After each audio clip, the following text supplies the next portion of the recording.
व्यासपीठावरील सगळे मान्यवर, अजून मी नेता झालेलो नाही, पुढारी झालेलो नाही, मला सगळं प्रोटोकॉलप्रमाणे एवढं बोलता येत नाही. सिनेमामध्ये मी खूप नेत्यांच्या, गृहमंत्र्यांच्या, मंत्र्यांच्या अशा भूमिका केल्यात, विलनच्या भूमिका केल्यात. आता वाईट माणसाने राजकारणात यायचंच नाही असं तर काही बंधन नाही ना, सगळ्या चांगल्याच माणसाने यायचं असं का नाही. मुद्दा असा वाटला मला की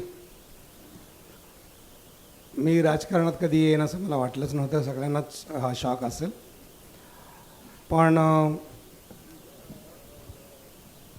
बऱ्याच गोष्टी करताना गेले 10 वर्ष मी काम करतो आहे आणि त्याची सुरुवात माझ्या आईच्यामुळं झाली होती. आणि मी ठरवलं होतं की आईच्या वजना एवढ्या बिया महाराष्ट्रात लावेन आणि जिथे जिथे मोकळ्या जागा असतील तिथं काम सगळं चांगलं करेन आणि पर्यावरणाचं काम अर्थात माझ्या आनंदाचं काम म्हणून करेन. आणि हे करत असताना नेहमी माझा योग आला की काय प्रॉब्लेम झाला की मंत्रालयात समजा मी 25 वेळा गेलो असेल तर त्यातले 15 वेळा मी दादांनाच भेटलो आहे. आणि योगायोगानं भेटल्यानंतर माझा जो अनुभव आहे तो सरळ एक घाव दोन तुकडे, त्याच्यात काय बदल नाही, डिसिजन एकदम पटाक करून होऊन जातो आणि मला त्याचा फायदा होत गेला. बऱ्याच वेळेला फॉरेस्ट डिपार्टमेंटमध्ये फिरताना अख्खा महाराष्ट्र पालथा घातला मी. बेन साहेबांना आम्ही जवळजवळ 70-75 किलोमीटर एका 3 दिवसात चाललो होतो. तर फॉरेस्ट डिपार्टमेंटचे काय प्रॉब्लेम आहेत. जेव्हा 2016ला जेव्हा ह्यात सुरुवात झाली होती तेव्हा देशी झाडं परदेशी झाडं याच्यावरनं जेव्हा वाद झाला होता जेव्हा काय झालं तेव्हा मी दादांनाच भेटले.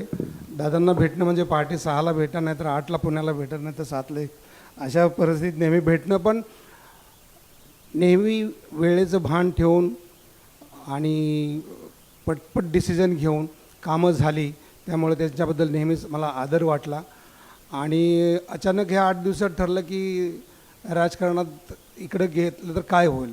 तर मला वाटलं की बरेच प्रश्न बाहेर राहून बोलण्यापेक्षा आज जाऊन सिस्टीममध्ये जाऊनच आपल्याला सोडवायला लागतील आणि जे सुटत नाहीत.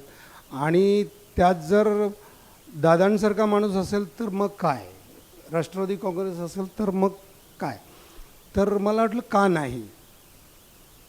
आणि जेव्हा सहज असं उत्तर येतं एखादं मनातनं, तर मला कित्येक गेले काही वर्ष मला काही लोकांनी विचारलं होतं, काही पक्षांनी बोलणं झालं होतं, पण माझ्या डोक्यात कधीच असं नव्हतं. पण ह्यावेळेला इन्स्टिंक्टिव्हली आलं की हे काम जास्त चांगलं करू शकतो आपण. महाराष्ट्रात 40 ठिकाणी आपल्या देवराया उभ्या राहत आहेत, 40 डोंगर, बस सगळी सरकारच्याच जागी काम आहेत, कुठेही वैयक्तिक नाही, कुठे काही नाही. पण देशी झाडं, देशी गवतं, देशी वेली आणि मुख्य म्हणजे शाळेच्या मुलांच्या मनात झाड लावणं, त्याच्यासाठी यावर्षी आपण 22 लाख मुलांना बिया वाटल्यात आणि 22 लाख रोपं तयार होतील आणि ती 22 लाखच्या पुढच्या वर्षी 1 करोड होईल. या मला वाटते आत्ता ज्या पद्धतीनं माझा ह्या सगळ्यांशी चर्चा झाल्या, बोलणं झालं, त्याच्यानंतर मला वाटतं की मी पुढच्या वर्षातच ते 1 करोड 2 करोड विद्यार्थ्यांपर्यंत पोहोचेन. आणि जर सिस्टम बरोबर सिस्टीममधनं काम झालं तर वृक्षप्रसाद योजना, जी मी आता परवा आंध्र प्रदेशच्या डेप्युटी CM पवन कल्याणलासुद्धा भेटलो आणि त्यांनीसुद्धा सांगितलं की ही योजना फार चांगली आहे. तर झाडे लावा झाडे जगवा म्हणण्यापेक्षा ती जर भक्तांच्या थ्रू सुरू झाली तर किती भारी काम होईल. तर मला असं वाटतं की सगळ्याच गोष्टी आज बोलत नाही तुमच्याशी, पण मला असं वाटतं की मला काही या पक्षाच्या यांच्या विचारांच्या काही स्ट्रॅटेजीज मला आवडल्यात.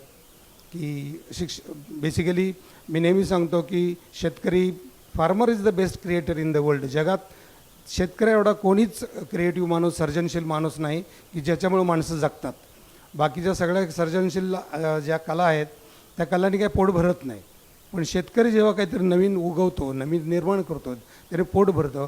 आणि त्या शेतकऱ्यांच्या योजनासाठी नेहमीच मला दादांशी आमची जेव्हा तटकरे साहेब जेव्हा चर्चा झाली तेव्हा असं वाटलं की हे चांगले डिसिजन आहेत, चांगले डिसिजन घेत आहेत. यावर्षीचा जो लाडकी बहीणचा जो डिसिजन आहे, आज आपल्याला वाटतं की आपल्याकडे पैसे आहेत, आपल्याला आपण काही करू शकतो, गाडीनं जाऊ शकतो, पण अगदी बारीक गावातल्या बारक्या हातातोंडावर पोट असतं त्या माणसांचा जेव्हा विचार करतो तेव्हा जेव्हा त्यांचं समाधान बघतो की ह्या योजनेतनं त्यांना कसा फायदा होतो आहे, असं वाटतं की यांचे काही डिसिजन चांगले होतात.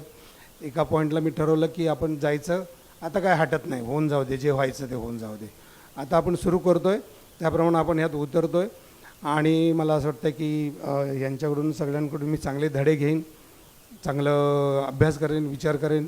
राष्ट्रवादी काँग्रेसनं दादा तुम्ही सगळ्यांनी माझा आदरपूर्वक, मला तुमच्याबद्दल नेहमीच आदर आहे, पण मला हा सन्मान तुम्ही दिला, मला आनंद वाटला. आणि याच्या पुढं फार विचारपूर्वक आणि जी माझ्या डोक्यात जी कामं आहेत जी व्हायला पाहिजेत ती पुढच्या 5 वर्षात नक्कीच योग्य पद्धतीने जातील असं मला वाटतं आहे.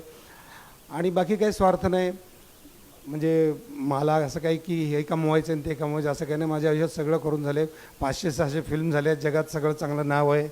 आज जिथं जाईल तिथं आपल्याला आनंद, आपल्याकडे बघितल्यानंतर लोकांना आनंद होतो, याच्यापेक्षा अजून काय पाहिजे आयुष्यात.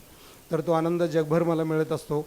पण मला इस्पेशली पर्यावरणासंदर्भात महाराष्ट्रातल्या जे तज्ज्ञ लोक आहेत, ज्यांचे नदीचे प्रश्न आहेत, ज्यांचे झाडांचे प्रश्न आहेत, ज्यांच्या आपल्या देशी वेली 10 झाडांची नावं माहीत नाहीत, पानांची नावं माहिती नाहीत, 10 फळांची नावं माहिती नाहीत, 10 गवतांची नावं माहिती नाहीत, असे तज्ज्ञ लोक ज्यांचं इतकं आहे, त्यांचा चेहरा व्हायचा आहे, त्यांचा दौंडीवाला म्हणून मला व्हायचं आहे. आणि ते काम जे मला बाहेर राहून होत नव्हतं ते मला जास्तीत जास्त चांगल्या पद्धतीने नेण्यासाठी आपण सगळ्यांनी सहकार्य करावं अशी मी अपेक्षा व्यक्त करतो. आणि काही पत्रकारांना मी आज तुमचे फोन घेतले नाहीत किंवा काही लगेच रिॲक्ट झालो नाही. आणि पत्रकार माझे खूप मित्र आहेत, त्यांनासुद्धा सगळ्यांना होतं की चॅलेंज देऊन त्यांचं म्हणणं होतं की माझ्याकडून असं काही राजकारणातलं होईल असं वाटत नव्हतं. पण आज मला वाटतं की फॉरेस्ट डिपार्टमेंटचे सगळे जे अधिकारी आहेत तर त्यांना आनंद होईल. मला असं वाटतं की मी सगळ्याच गोष्टी आज बोलत नाही, पण मला वाटतं की चांगल्या मार्गावर आहे, चांगल्या पक्षात आहे.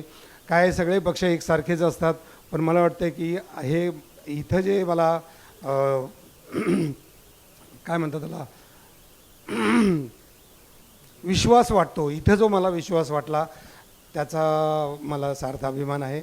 आणि मी सगळ्यांचे धन्यवाद सांगतो. धन्यवाद.